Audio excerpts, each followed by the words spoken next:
So I just had a pretty massive hard drive failure, which was the worst because I did not have it backed up.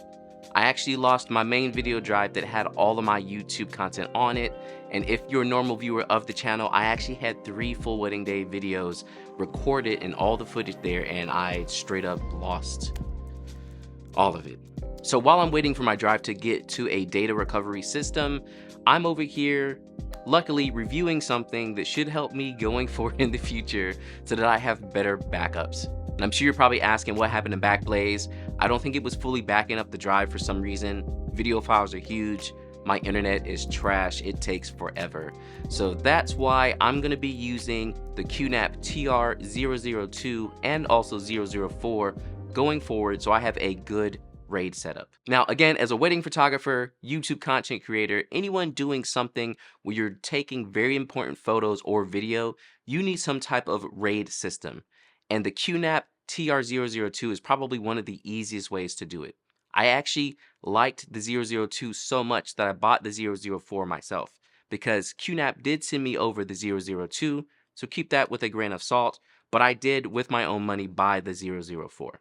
So the QNAP TR002 is a DAS, or a direct attached server.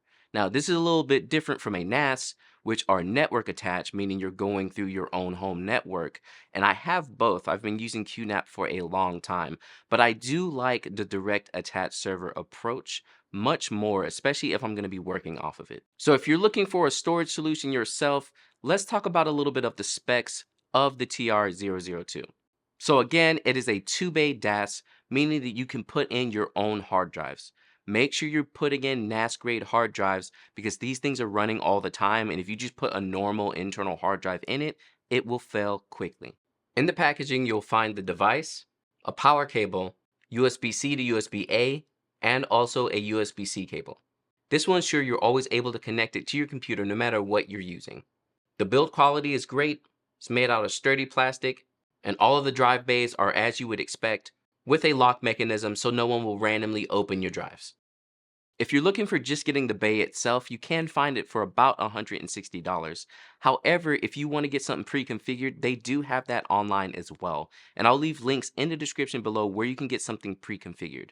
For anyone who doesn't really want to deal with what types of hard drives to get and where to get them and what size, buying pre-configured is going to be the best way to do that. Buying pre-configured can make it so much easier for you because if you don't want to have to deal with the drives, you pretty much just buy it with the amount of space you want and it's already set up. That's actually how they sent me the 002 with 2 4TB drives in it. Because this is direct attached storage, it's much easier to use than a network attached storage. I don't know about you all, but I'm a pretty much noob at NASes, and when I got my first one, I was basically clueless. If you like to just use external hard drives, this is going to be so much easier for you to use. And speaking of it being easy to use, basically you just use USB-C on your computer. So if you have a MacBook like me, you're basically just plugging in directly to your Thunderbolt and you're able to use it extremely easily, just like any other external hard drive. Now, aside from the specs and the fact that it's so easy to use, the main reason I'm so hype about this and also bought another one is the fact that it has configurable RAID and it's super easy to do. So on the back of the device, you'll see this section with these red square and these little knobs in it. And this is how you can set up what type of RAID you want. You'll see on the top of the device, it'll help you set up those different RAID modes as well. You can do individual where each hard drive works by itself. Again, remember, however, you won't have any redundancy, RAID 0 or RAID 1. You can also manage everything through the QNAP External RAID Manager. With this app, I'm able to get more information about my direct attached servers, how the drives are doing, how much space is being used, if there's any firmware updates, and also if I have multiple drives, I can see each of those as well. You can see here I can choose between the 004 and the 002 since I'm using both of them at the same time. Also, with the red knobs on the back of your device, if you switch it to software control, you can set your RAID group here in the QNAP External RAID Manager.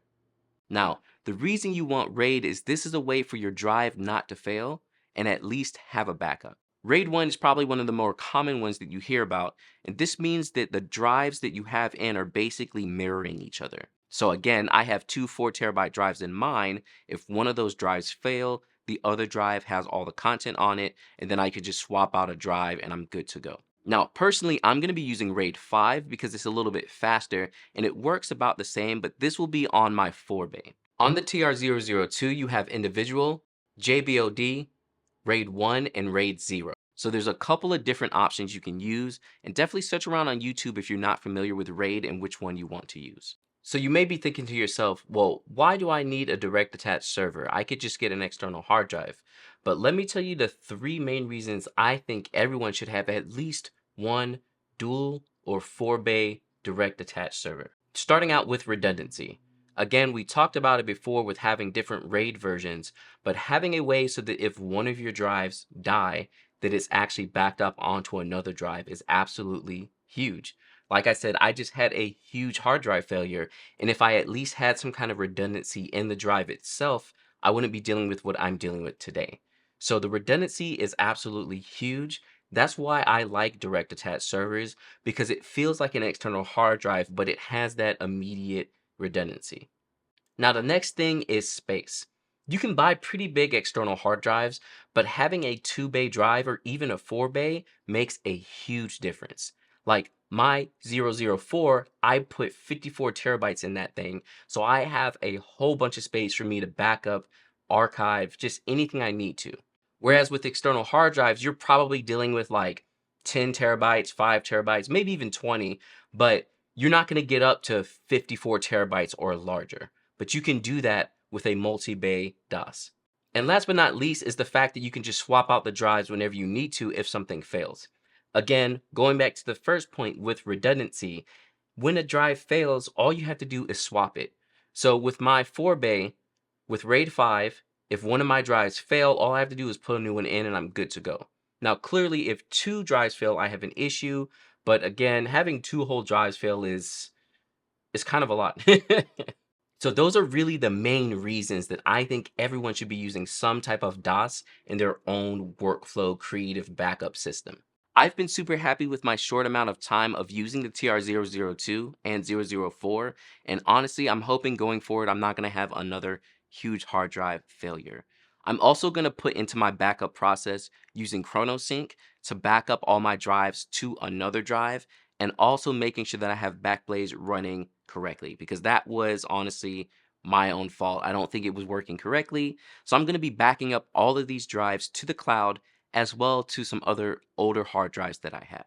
Now, if you're a photographer or videographer, let me know in the comments below what you think about the 002 and also if a DAS is a good solution for you.